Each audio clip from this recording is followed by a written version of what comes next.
और राम के भक्त लोगों, बाबा के भक्त लोग, आप लोग कैसे हैं? उम्मीद करती हूँ बढ़िया होंगे, फर्स्ट क्लास होंगे। आज जो बाबा का चमत्कार है ना, वो बहुत ही अनोखा है। वैसे तो बाबा के हर चमत्कार अनोखे होते हैं, लेकिन ये वाला शायद आपने कभी सुना नहीं होगा, कुछ हटकर के है। तो अंत तक सुनिएगा ज़रूर, अगर बाबा के बारे में जानना चाहते हैं। तो ये जो मतलब कहानी शुरू होती, कहानी इन द सेंस, अब इतने टाइम के बाद तो वो कहानी ही है, पर उस समय जो हो रहा था वो तो किसी चमत्कार से कम नहीं था।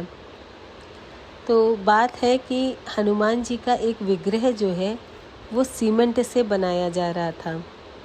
महाराज जी ने आज्ञा दी थी कि हनुमान जी का मंदिर बनाया जाए, तो वो मंदिर जो है वो सीमेंट से बनाया जा रहा था।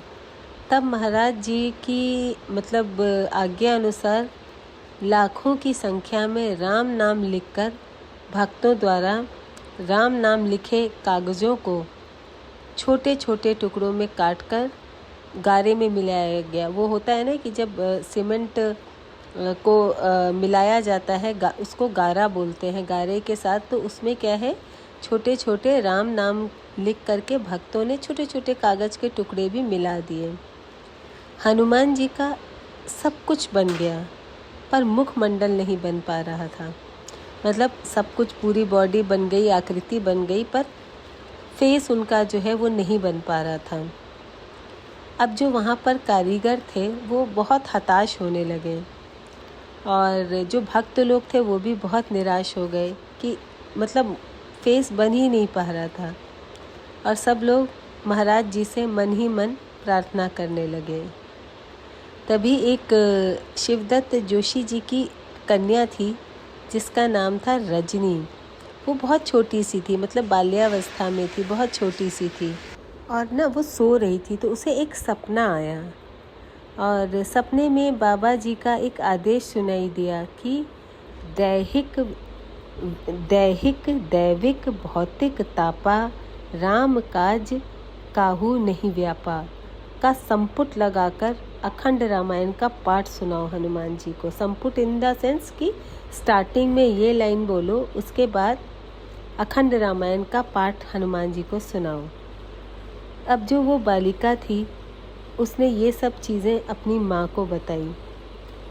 तो उसके बाद क्या हुआ, वो जो परिवार था उसने जो है सबसे पहले और फिर अन्य भक्तों ने इसी संपुट के साथ अखंड रामायण का जो पाठ है वो शुरू कर दिया।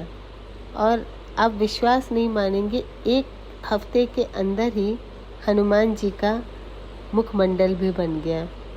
सारे भक्त बहुत खुश हो गए, और ये महाराज जी की एक लीला ही थी। वे तो जनता तथा भक्तों के अंतर में अपने सभी मंदिरों के प्रति इसी प्रकार की मतलब आस्था और निष्ठा उत्पन्न करते रहते थे, ताकि लोगों को हनुमान जी के प्रति, राम जी के प्रति उनकी आस्था और बढ़े। तो ये वो इस टाइप की लीला करते रहते थे। और फिर क्या हुआ कि जब हनुमान जी का विग्रह बन गया, तो विग्रह बनने के बाद ये हुआ कि एक भंडारा किया जाए। होता है ना कि जब कोई बड़ी चीज़ होती है तो उसके बाद भंडारा किया जाता है। पर यहाँ भी देखिए कि कैसा चमत्कार हुआ और क्या सीन था। वहाँ पे क्या था, तब गढ़ में ना तो बिजली थी, ना पानी था, ना लकड़ी थी, ना कोयला था, ना ही राशन था, ना घी तेल का कोई अरेंजमेंट था, ना कोई बर्तन थे, है ना। और इन चीज़ों को लाने के लिए कोई ऐसा रास्ता भी नहीं था। और 3 दिन रह गए थे भंडारे को। और साथ में क्या था कि सोने पे सुहागा, बारिश हो रही थी, बहुत मूसलाधार, बहुत तेज़ बारिश हो रही थी, और रात दिन हो रही थी, और बारिश थमने का नाम नहीं ले रही थी। और वो जो रास्ता था वो कच्चा था। अब क्या था, बारिश होने की वजह से पूरा एकदम रास्ते भर वो होता है ना, कीचड़ हो जाता है, गीला गीला सब कुछ, और ना तेल, ना घी, ना बर्तन, कुछ भी नहीं था, ना बिजली। तो अब भक्त लोग यही सोचते रहे कि अब क्या होगा, है ना। शायद लोगों को इस लाचारी को देखकर बाबा जी के ऊपर या उनकी शक्ति पर कई लोगों को शंका होने लगी। अब सुबह के समय क्या हुआ, बारिश कुछ थम सी गई तो बाबा जी ने लोगों से कहा, जाओ बेकार बैठे हो यहाँ, नीचे सामान लेकर ट्रक खड़ा है, लाओ उसे। तब भक्त लोग नीचे पहुँचे तो देखा कि वास्तव में एक ट्रक खड़ा है जिसमें बहुत सारी सामग्री, आवश्यक जो भी ज़रूरतें थीं उस टाइम की, मतलब उस भंडारे के लिए वो सारी चीज़ें मौजूद थीं। अब समस्या हुई कि इतनी अधिक चीज़ें थीं और बरसात के कारण जो रास्ता था वो बहुत फिसल रहा था, मतलब स्लिपरी हो गया था और टूटा हुआ था। अब इस पतला सा एक कहते हैं ना पगडंडी टाइप की थी। अब सोचने लगे कि इस छोटे से रास्ते से इतनी सारी चीज़ें नीचे से ऊपर कैसे चढ़ाई जाएं। पर महाराज जी का तो दूसरा ही खेल चल रहा था। ठीक उसी समय क्या हुआ कि वहाँ पर अचानक से कुलियों का एक दल गुजर रहा था। पहाड़ी इलाका था और पहाड़ पर क्या होता है ना, कुली लोग आप देखे होंगे, पिट्ठू लोग होते हैं, कुली लोग होते हैं जो चढ़ाते हैं लोगों को। तो वहाँ से एक दल गुजर रहा था कुलियों का, तो उनको अच्छा मतलब पैसा दे करके और उनके द्वारा जो है सारा सामान ऊपर पहुँच गया। अब देखिए ये सारी लीला बाबा ही कर रहे हैं। अब सारी सामग्री तो आ गई, सारा सामान जो भी भंडारे के लिए चाहिए था वो आ गया, लेकिन एक चीज़ मिसिंग थी, पत्तल। अब भंडारे का खाना परोसते किसमें अगर पत्तल ही नहीं है। अब परिस्थिति ऐसी आ गई कि कल भंडारा है और आज पत्तलें ही नहीं हैं, जो केवल हल्द्वानी और बरेली से ही आ सकती थी, क्योंकि वो तो ऐसा सुनसान इलाका था कि वहाँ कुछ मौजूद ही नहीं था। अब अगर बरेली हल्द्वानी से पत्तलें मतलब आती तो एक दिन तो पक्का लग जाता और सुबह सुबह ही भंडारे का आयोजन था। तब ऐसी अद्भुत लीला जो है महाराज जी ने की कि पत्तलें जो है उपलब्ध करा दी। कैसे? उसी समय वहाँ पे नीचे एक पत्तल का व्यापारी अचानक से गुजरने लगा। होता है ना छोटे इलाकों में लोग चीज़ें बेचते हैं, तो उसी समय एक सामान बेचने वाला वहाँ से गुजरने लगा और फिर क्या हुआ, पत्तलें खरीद ली गईं। अब ये सारी जो विचित्र लीलाएं थी ना कि कुली मिल गया और पत्तलों का व्यापारी ऐन वक्त पर आ गया, ये सब और सारी जो इतनी विकट समस्याएं थी वो इतनी आसानी से सुलझ गईं। तो ये किसकी लीला थी? ये बाबा की लीला थी, है ना। वो जानते थे कि सारी चीज़ें हो जाएंगी, लेकिन भक्तजनों का वो भी देखना चाहते थे कि कितने अडिग हैं, उनका विश्वास जो है कितना दृढ़ है। इसीलिए मैं कहती हूँ कि विश्वास को हमेशा दृढ़ रखिए। बाबा परीक्षा लेते हैं और लेकिन काम भी करते हैं। जो उन्होंने बोला वो उन्होंने करके दिखाया और सारी चीज़ें बहुत ही सहजता और बहुत ही आसानी से लोगों को उपलब्ध करा दी। पर ये थे ना कि चीज़ें इतनी आसानी से तो हो गई, लेकिन क्या हुआ कि फिर से भीषण वर्षा आरंभ हो गई। सब काम जो है फिर से ठप पड़ गया। तब बाबा जी अपनी कुटी से निकले। अभी तो वो लीला कर रहे थे, मज़ा ले रहे थे। वो बाबा मज़ा बहुत लेते थे अपने भक्तों से, पर देखिए कि अब तो मामला बहुत सीरियस हो गया है। तब बाबा अपनी कुटी से निकले और वहाँ पर बाहर ही खड़े थे अपनी कुटिया के, और ऊपर जो है वो जो घटाएं थी, जो बादल थे काले भूरे, उनकी ओर मतलब देखते हुए बोले, पूरन बड़ी उग्र है, बड़ी उग्र है। यानी वो जो इशारा है ना, वहाँ पास की एक शमशान भूमि से लगा हुआ एक शीतला देवी का मंदिर था, उसकी ओर था। और ऊपर देखते देखते उन्होंने क्या किया, अपना कंबल हटाया तेजी से और बहुत ही तीव्रता और गर्जना के साथ बोले, पवन तनय बल पवन समाना। और देखते देखते तेज हवाएं बादलों को उड़ा ले गईं और बारिश रुक गई। आसमान साफ हो गया। नीचे से कनस्तरों में पर्याप्त जल भी इकट्ठा कर लिया गया। और फिर क्या हुआ, भंडारे के लिए प्रसाद बनना शुरू हो गया। यद्यपि प्रसाद बहुत ज़्यादा बना था, परंतु दिन रात भंडारे के दिन इतनी ज़्यादा संख्या में लोग आए कि क्या हुआ कि भंडारे की शाम तक प्रसाद बनाते रहना आवश्यक हो गया। इतने लोग आ रहे थे कि कंटिन्यूअस जो है वो प्रसाद बनता ही जा रहा था। इसी बीच क्या हुआ कि घी कम होने लगा था। अब बाबा जी तक ये सूचना पहुंची, है ना, और वो बहुत क्रोध से और बहुत तेज़ आवाज़ में बोले, कैसे ख़त्म हो गया घी?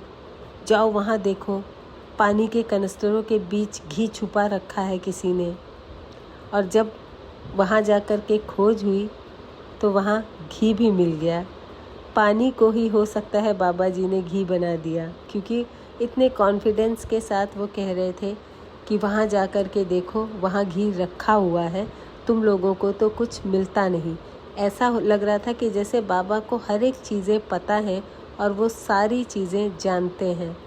और घी भी मिल गया, पूरा दिन रात भंडारा हुआ, प्रसाद की कोई कमी नहीं हुई और शुद्ध घी से ही वो प्रसाद बना, है ना। और अपनी शक्ति को जन साधारण से गुप्त रखने हेतु, मतलब वो कभी भी अपनी शक्ति जो है ना वो भक्तों से बताते नहीं थे। उनका कहना था कि अगर मैंने अपनी शक्ति भक्तों से बता दी तो भक्त जो है हमें नोच खाएंगे, क्योंकि अगर किसी को ये पता चल जाए कि हम एक इंसान से नहीं सीधे भगवान के सामने हैं, तो सोचिए उस भक्त की क्या स्थिति होगी, उस भक्त की क्या हालत होगी। इसीलिए बाबा अपनी जो भी लीलाएं थीं, जो भी वो करते थे, कभी किसी को बताते नहीं थे। और ऐसा कहा भी जाता है कि जो भी आप अपनी पूजा पाठ करते हैं, जिस भी तरह से उसको करते हैं, वो कभी किसी को बताना नहीं चाहिए। क्योंकि ये बात देखिए, प्रेमानंद जी भी कहते हैं कि अपनी पूजा पाठ गुप्त रखनी चाहिए, कभी किसी के साथ शेयर नहीं करनी चाहिए। क्या पता किसकी नज़र लग जाए और आप उस पूजा से विमुख हो जाए या आपका मन उस पूजा से हटने लगे। तो इसलिए ये चीज़ें कभी किसी के साथ शेयर नहीं करनी चाहिए और एकदम गुप्त। जैसे होता है ना कि ज़रूरी नहीं है कि कोई संत है तो वो धोती कुर्ता ही पहने, और या कोई पूजा पाठ करता है तो वो हमेशा ऐसा ही लगे कि अरे ये तो बहुत बड़ा पुजारी है। नहीं, बढ़िया स्मार्टली ड्रेस्ड अप होइए, अंदर पूजा पाठ करते रहिए, लेकिन किसी को उसकी भनक भी मत लगने दीजिए। जैसे लोग हों वैसे ही बातें करिए। मतलब ये कहने का मतलब नहीं है कि अश्लील और गंदी बातें करिए, पर उनको कभी ये प्रकट मत होने दीजिए कि आप जो हैं बहुत बड़े भक्त हैं। क्योंकि पूजा पाठ में, नींद में कहते हैं, निद्रा में, पूजा पाठ में, इन सबों में ना बहुत नज़र लगती है और उसके बाद बहुत विघ्न पड़ता है। तो इसलिए ये चीज़ें किसी के साथ मत शेयर करिए। और कम से कम दिन भर में जितना राम का नाम ले सकें बहुत अच्छी बात है। नहीं तो एक नियम बना लीजिए कि नहाने के बाद कम से कम 108 बार राम का नाम ज़रूर लें। श्री राम जी का मतलब जय श्री राम ऐसे करके 108 बार ज़रूर बोलें। क्योंकि एक तो हनुमान जी अपनी पूजा से इतना प्रसन्न नहीं होते जितना राम का नाम लेने से होते हैं। और दूसरी बात, ओम हम हनुमते नमः, इसका जाप ज़रूर करें। ये इतना फ़ायदेमंद और इतना सिद्ध मंत्र है ना कि आपकी जो भी मनोकामना होगी वो ज़रूर पूरी करेगा। ये बहुत सिद्ध मंत्र है। कोई बीमारी है, कुछ है, इस मंत्र से आपको निश्चित ही फ़ायदा ज़रूर होगा। एक बार आप करके देख लें। अगर ये 3 चीज़ें आप रोज़ करते हैं ना, तो आप देखिएगा आपका कोई बाल भी बांका नहीं कर सकेगा। एक तो जय श्री राम, दूसरा ओम हम हनुमते नमः और हनुमान चालीसा का पाठ सुबह तो करिए ही। और अगर टाइम हो तो एक बार सोते समय इसका पाठ करके, हनुमान चालीसा का पाठ करके ज़रूर सोइए। देखिए, इन सब चीज़ों से ना मानसिक शांति मिलती है, आपका अंतःकरण शुद्ध होता है। और अंतःकरण शुद्ध है और आप पवित्र हैं तो आपका कोई बाल भी बांका नहीं कर सकता और भगवान के आप सानिध्य में तो 100% जाएंगे। आई होप वीडियो पसंद आया हो, कहानी अच्छी लगी हो। जय श्री राम ज़रूर लिखिए।